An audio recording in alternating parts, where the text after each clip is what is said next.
బానిసత్వం శాశ్వతం కాకూడదు. నా వాళ్ళలో నిద్రాణమైన శక్తిని నిద్ర లేపుతాను. నిజమైన పౌరుషాన్ని తేజోమయం చేస్తాను. వాళ్ళ నిండు గుండెల్లే విప్లవాగ్ని గుండెలుగా రగిలింపజేస్తాను. నా ప్రజలను ప్రళయకాల రుద్రులుగా వీరభద్రులుగా తయారు చేస్తాను. అప్పుడే స్వాతంత్ర్య కాముక ప్రజావాహిని ఉత్తైంగత భైంగ భైంగ సంజాతములకు ఆగ్నేయులు మనకు లొంగిపోవాలి. అదే అదే నా లక్ష్యం. వందే వందే మాతరం.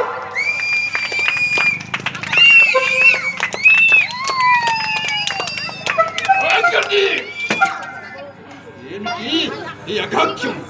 ఏమిటి అమానుషం?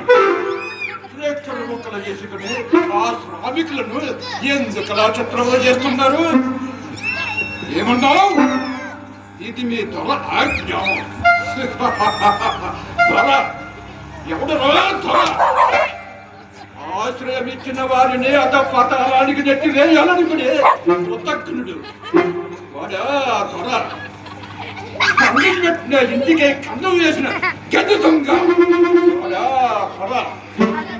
నీడనిచ్చిన చెట్టునే సమూలాగ్రంగా నడికి వేయాలనుకునే ఈ సోచి నీచుడు వాడా దొర.